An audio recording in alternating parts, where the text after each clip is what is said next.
institutions will be maintained. It's when we, oftentimes when you do a quality assurance review or some such process that you recognize perhaps that a culture has been created where staff can't be honest, staff don't come to classes, that we're not keeping the promises that we make. So quality is there to keep us honest in a certain way. That's a good way of looking at it. But you mentioned some of the external agencies in the region. Would you like to say a little bit about one or two of these? I'll mention too, in light of that, a chapter that's in the book by Ruby Aline, and Ruby's a vice president at the University of Trinidad and Tobago. And what she did in her chapter was to look at the various legislative frameworks that are in place for these external quality assurance agencies that have been created in all the islands across the Caribbean, and that several of them have legislation but they don't function. So for example, what's happening in Belize, there's legislation but the thing has not taken off. So, or you're looking at what's happening in Antigua, where they have strong legislation but it still needs to be more fully enforced, operationalized. Trinidad and Tobago, Jamaica, Barbados are perhaps the strongest. And of course that would be because we have a longer history of higher education because of the UWI. So you'll find in the book that many of the contributors are UWI connected in some way. You want to mention a few more? So I can mention Pamela Dottin. She's a quality assurance officer serving the open campus, and her piece is looking at quality assurance for online programs, which is a direction that higher education is moving into very strongly. Or you have Dr. Sandra Gift, who is my colleague from the St. Augustine campus, and she's looking at a quality management system in light of a very eclectic model she presents actually, in light of feedback data that was gathered from students in St. Augustine. Then, so there's myself, there's John Gideon, who is a senior planning officer down at the St. Augustine campus. Our current Vice Chancellor has a chapter in there. It's a joint chapter with another planning officer, Halima Kasim down in St. Augustine. And their piece is looking at a tertiary education council for the region, because we do have a lot of disparity in the nature of higher education in the region. There's not sufficient scope for where we can share and get scales of what's that term I'm thinking of, where you benefit, where there are more of you taking advantage of a particular thing. Will come back to me, but so making an argument for a council of that sort that shouldn't just be stymied because we don't have any money, and that's what usually happens. I'm aware that there are one or two, what should I call them, accrediting agencies beyond your UCJs and the counterparts in Barbados and Trinidad. For example, the medical accreditation. Yes. Would you like to share some thoughts on? It's the medics and the engineers, I believe. The engineers have CASET, which is their Caribbean accrediting agency that's in process of operationalizing its mission. So it's not quite where it needs to be yet. It's much more recent. A lot more recent than CAM-HP, which was started after the General Medical Council in the UK, told the region in 2003 that they would no longer be accrediting medical programs in the Commonwealth. So the University of the West Indies had a very strong role to play in ensuring that we started an accrediting body, which is CAM-HP, and they've been doing a great deal of work. I mean, one of the things that I look at in my chapter, for example, was a problem with a medical school down in Antigua, and whether it had the kind of accreditation status that would allow students that pass through there to actually find employment in the region and so on. So it's actually quite fascinating, and it does show that, and since that time, of course, that school has gone to CAM-HP and received some kind of a provisional accreditation. So it's working very well. Good. And it's now 10 years old. And it's now 10 years old. Well, going on for 11. Which is part of what we're celebrating in a volume like this. Yes. No, I know you mentioned when we were talking about finances earlier on that the governments ought to have an interest in this. But beyond that, who is your readership? Well, straight up, our readership should be practitioners of quality assurance in our region, because it's become an increasingly professionalized process, or increasingly professionalized job. So, persons are members of professional bodies. You have professional training that you can participate in, codes of conduct, and different things an increasingly professional practice, but there's not a text that covers such a wide sphere of all of these different areas that are relevant to quality assurance practitioners. So they're the first audience. Well, hold on a second. Yours is, one wouldn't describe your publication as a text. It's a book of reading. It's a book of reading. So does that mean down the road there might be a text? Well, I tell you, there are feelers out for a book. There is a program in a university that would like to use our book as a text. So we're keeping our fingers crossed that That's very encouraging, yes. But I cut you. Please continue. The audience. So the audience certainly would start off with our colleagues in the field of quality assurance. We're also aiming at policymakers as well, because we would like them to take very seriously the quality concerns with us not having, for example, a tertiary education council that's helping to sort of level the playing field, work at standards that are going to run across and so on.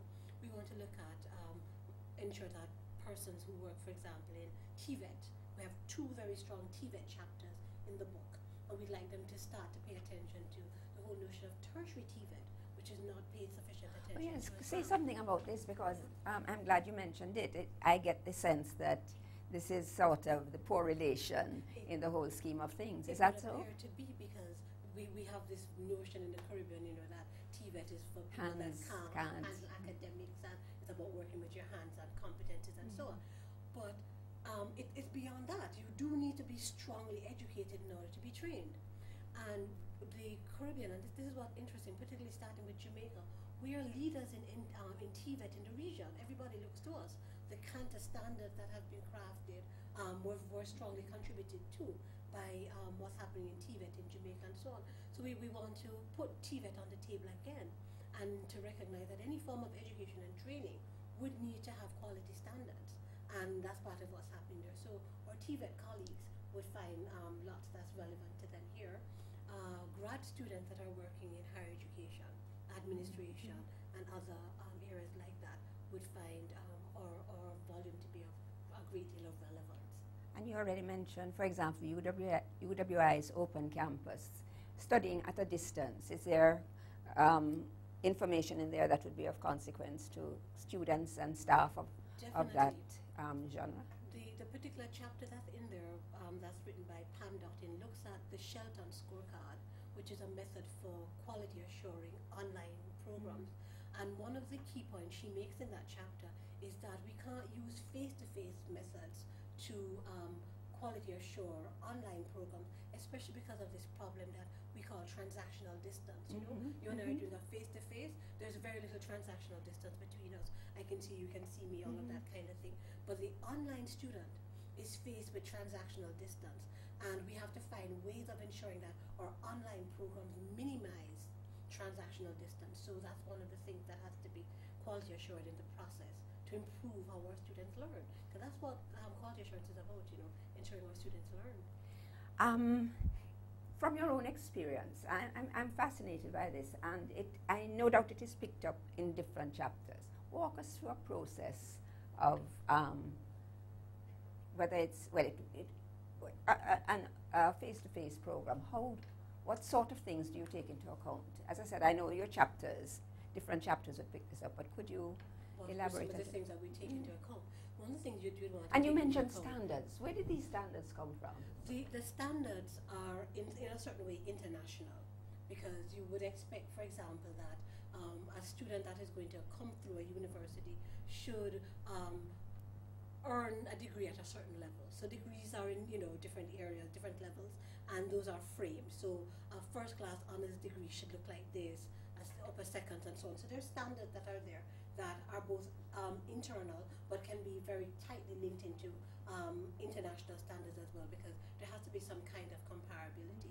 Otherwise our degrees would make no sense, and that's part of the process too of trying to ensure comparability across regions and that kind of thing. Do any of your chapters take this point up? I imagine a few do. That's picked up across several of our chapters. Certainly, for example, in the chapter done by the current Vice Chancellor and so on. I pick it up in the epilogue, because there's an introductory chapter that I do. Then I also do an epilogue where I'm projecting into the future a little bit. And one thing that's coming increasingly to the forefront is the question of global standards, global standards for accreditation. Is there such a body, global? Do you think so? There is a body that's been started in the US with the intent that that kind of conversation would start and move forward. So the conversation is continuing, and we're contributing to it by the work that we're doing right here in the Caribbean. So, you know, I think it's exciting, and I want people to recognize just how much we are contributing to what's happening in the world out there. We're not just receivers, but we're also contributing.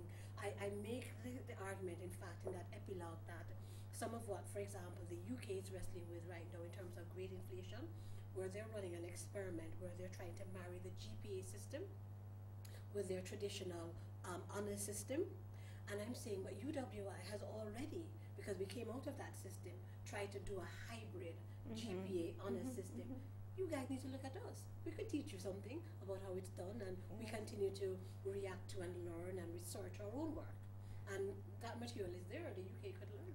Oh, very good. I hope they hear you, so that they should also be part of your audience for this book. Indeed. You haven't really mentioned, though, the students. Is there material in the book that would excite students? I think there's quite a bit that would excite them. I think of Dr. Gift's chapter, where she focuses specifically on what students tell us about their experience in learning.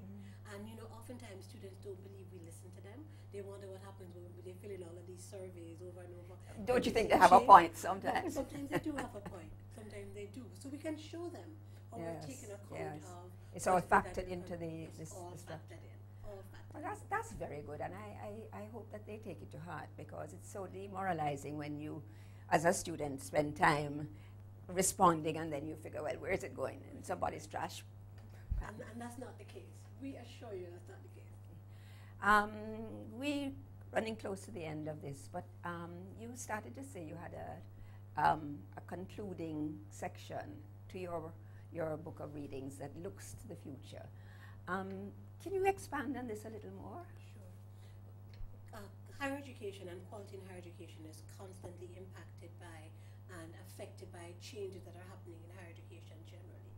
So, for example, one of our chapters looks at MOOCs, you know, these massively open online courses that had their start in the US and seem to be spreading across the world. And we have to figure out how is it that we're going to deal with and interact with these.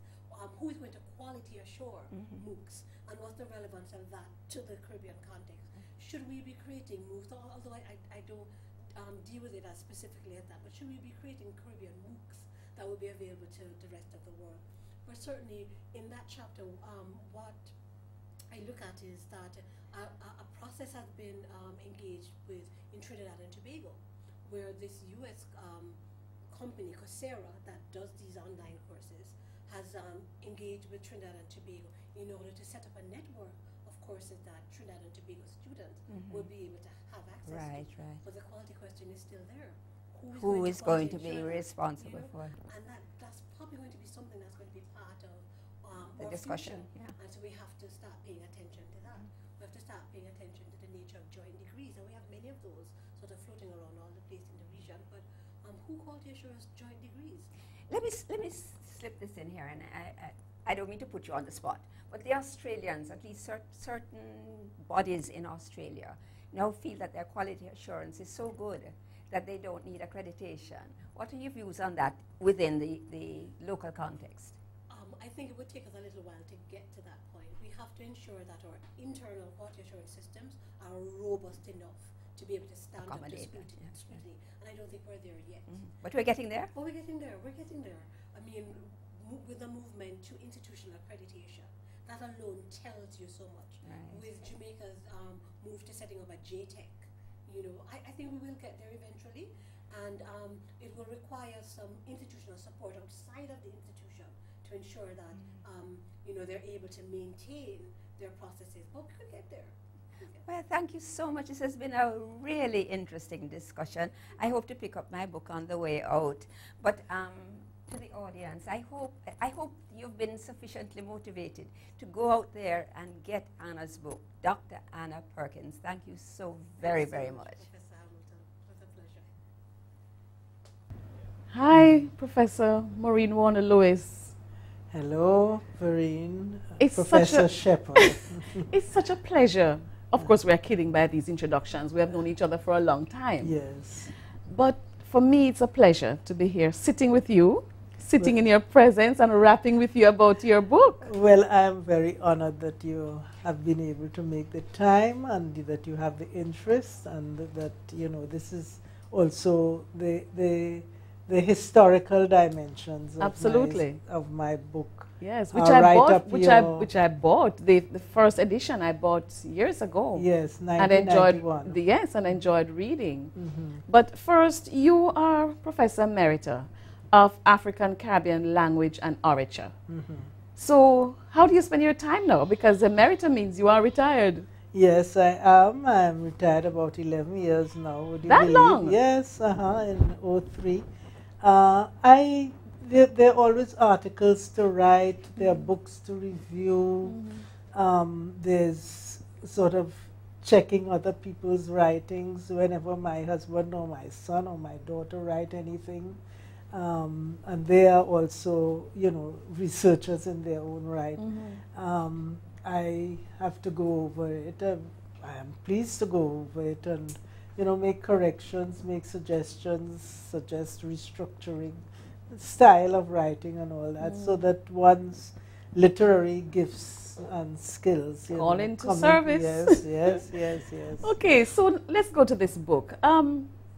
Why the title? Explain the title. And I asked myself, and I said I would ask you, why S-U-N-S and not S-O-N-S? All right. Guinea's other sons. Sons, all right. Sons I used because it suggests life force and creativity. And I think that we in the Caribbean have we are creative people, like people anywhere else. But with so many various cultures and ethnicities have come together, been brought together forcibly and voluntarily in this region, that I think, you know, that is that multicultural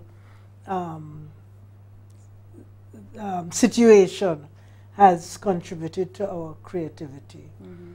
So that's sons, but we are also S-O-N-S. Yes, and daughters. Sons and daughters, correct, of Guinea. Yes. Now, Guinea is, we've been hearing a lot about Guinea in recent months. Guinea is in West Africa, and the Guinea is the term which the old people whom I interviewed as the basis of this collection of essays. These old people that I interviewed in Trinidad, they refer to Africa as Guinea. And anybody who does history will know that Guinea was used in previous times to refer to Africa.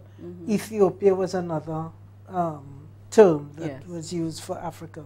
So the old people that I interviewed in Trinidad, several of them spoke French Creole, French patois, we call it, and they called Africa Guinea. And in one of the songs that I collected from these people, in the Yoruba language of West Africa, they call Guinea Ajini. So Guinea is my way of paying homage to the way in which those older folks perceived of Africa, how the language they use and so on. So I want to ask you, what was the inspiration for writing this book? I wondered, for example, was it just geographical location? You're born in Trinidad and Tobago. Was it intellectual curiosity, or was it a search for self-identity? Well, all of those things. It was Professor Tony Martin, a Trinidadian professor of history in the United States, who ran a small publishing company called the Majority Press. It was he, on one of his several visits to Jamaica, it must have been in the 80s, he said to me in one of the lecture rooms there, he said, you know, Maureen, I noticed that several of your articles are being referenced and quoted and so on, because I had published some articles in the African Studies Association of the West Indies Bulletin. I was a member of the African Studies Association of the West Indies. ASAWI was the acronym, here on the campus. And I had published a number of articles on the history of Africans in Trinidad particularly. But I mean, this is a region-wide phenomenon that Africans came to this part of the world. And he said, you know, it would be good if you put these articles together and I could publish them.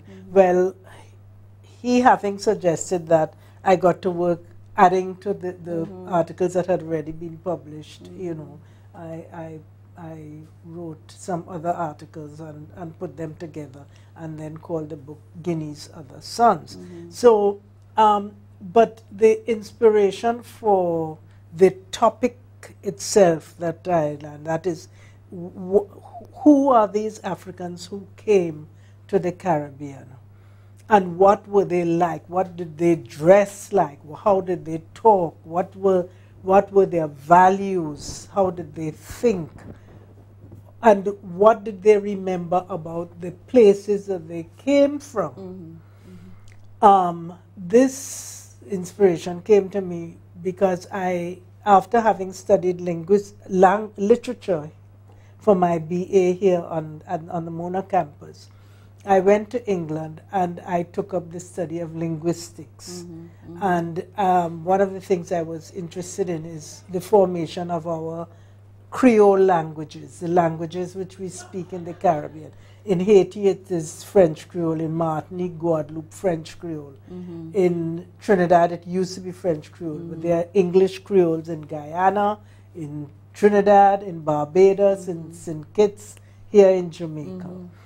And the Professor Robert Lepage, I'm not going to get too involved with that, but he is one of the authors of the Dictionary of Jamaican English. And he had been here on this campus. And he was now in England. And he said to me, if you want to understand about Creole languages, the formation of Creole languages, it would suit you to learn a West African language. And did you? Yes. Which one? Yoruba.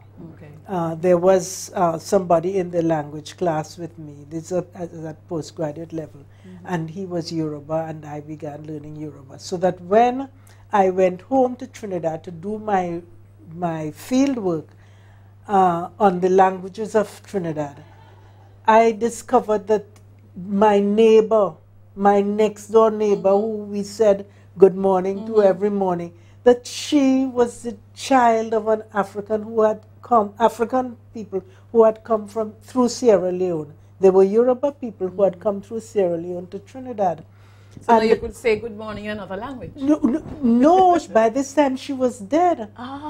So what happened is that people who were friendly, who used to be friendly with her in the neighborhood, I got in touch with them. And so it was, what I discovered was that I lived in Trinidad in a what they called a block, in a vicinity, in an area that used to be inhabited by Yoruba people, so Yoruba-speaking people. Yes. So then you began to recognize your sources, your archives for this research. Yes. So I began going around. One person would tell me, go and find so-and-so, and she will tell you more about the language. And so I started collecting songs, I started collecting sentences and so on. And eventually I was going all over Trinidad, collecting snippets of language and songs and prayers and things from a number of people, not only in the Yoruba language, which I recognize, having begun to learn it in England. You then recognize? I recognize these people are not talking nonsense. I can understand what they are saying. And so I collected Yoruba language, I collected Congo language, I collected Hausa language, I collected Fon, which is from what used to be called Dahomey, Right. which is just west of Nigeria. I'm glad you say that, because the Yoruba is very strong. Yes, in very your strong. in your book. Yeah. It's the cultural source from which you draw, the reservoir from which you draw most of the research, and so I'm glad you mentioned the others, because I wanted to ask you, what's the other part of the cultural reservoir for Trinidad and Tobago in terms of the African cultural reservoir? Yes. Well, now the book that's coming out this year at UE Press is the second edition of Guinea's Other Sons. Yes, because this was the the first edition, which yes. I would have read. Yes, the first yes. edition, published in 1991, Yes. leans heavily on the Yoruba presence. Yes. Well, since that time, I have written a fairly fat book on the Congo-Angolan Yes. cultural presence That was in the Caribbean. It's called Central Africa in the Caribbean. Yes. I forget the Well, transformations that's okay. and so on. So what I have been able to do now in this revised edition is I have created 2 chapters dealing with the Congo-Angolan peoples and the Congo contribution to a ritual called Camboulet in Trinidad. And the Camboulet, which is a procession, morphs into our Trinidad Carnival, which is going on right now. Right now, I should be playing mass. So the procession of Camboulet becomes Trinidad Carnival, but Carnival has several different aspects to it. There's the steel band aspect, there's the calypso aspect, there's the old mass aspect, there's the pretty mass aspect. Now people rightly associate the pretty mass with the French tradition, which is true. But the old mass, people don't know where the old mass comes from. The old mass comes from Africa. That is equal to the Jamaican Jonkunu. Yes. Or the Bahamas Gumbe. So all through the Caribbean, St. Kitts, all these places have these festivals called Jonkunu or Gumbe and so on. In Trinidad, it's called Old Mass. Yes. And that's part of all of that is part of Carnival. But another part of Carnival is stick fighting. And the Congo-Angolan people seem to me, from my field research, to have been very involved in stick fight. And that is, so I have an essay now in this revised edition which deals with Camboulet, the processional, stick fighting, and then Carnival. Yes. So, and then I've also added in, I had material on the Hausa people of West Africa, you know, in the northern Nigeria, northern Ghana, and so on, are the Hausa people, and they were largely Muslim. Some were Muslim. The very strong adherence to the Muslim faith, and I interviewed descendants of these Hausa people in certain parts of Trinidad, and recorded songs that people remembered. And of course, I've had to work very hard to get translations done, because I don't know Hausa myself. Right. But you use dictionaries, and when you go to conferences, you meet Hausa, maybe Hausa people, and you ask them, I have a song with this thing, can you help me? Yeah, what does it mean? What does it mean, and so on and so on. Yes. So by email, by conferencing, by meeting with people and so on, I have been able to get, partial translations of the Hausa material. And then there's also the Ajafon people of Dahomey. And their presence in Trinidad remains in one location, which is in Belmont, which is just outside of downtown Port of Spain. And they have a compound, there's a compound of houses belonging to the Antoine family. And they at that compound, they keep up Vodou, which is equivalent to the Haitian Vodou, same Vodou, the same deities and so on. They keep up these religious festivals. I was able to record some amount of speech and song and so on. So I deal with that. So then it's broader so than your yes, I've extended in this edition, yes, you're going to do that. Yes. So speaking about linguistics, all right, so you know, you are known for your pioneering application of linguistics to the history of African cultural retentions in the Caribbean. But your training in linguistics could not have taken you through the research.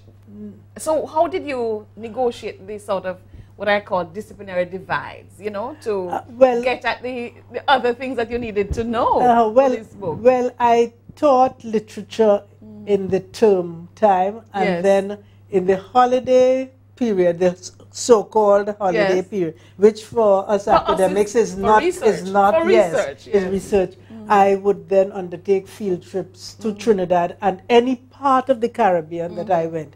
And I went to many conferences and things, you know. And everywhere I go, I ask about stick fight, about food, about, you know, in Puerto Rico, I ate mofungo, you know, and from the time I hear mofungo, I know it's a Bantu word from Central Africa. So, you know, you keep collecting, you keep collecting data, you read journals, you get hints, and you meet people and you ask about language. But you would have had to read history. Yes. Because the point is that linguistics alone couldn't take, or literature couldn't take you through. Or even the oral stories couldn't take you through. What I see, the rich information I see in this book, and as a historian, I recognize that you have had to do that. When I was early in my research on these topics, Monica Schuler, Professor Monica Schuler, from Guyana originally, and who taught for many years in the United States. She was doing research on the Kumina people in St. Thomas here. And it was she who made me realize that these people who you have met in Trinidad since 1966, and who are children and grandchildren of Africans who actually came to the Caribbean. She says these people are not necessarily the descendants of enslaved persons. These may be people who came subsequent to the emancipation. The so-called liberated Africans. Yes, liberated indentured. Indentured laborers who came. And as a matter of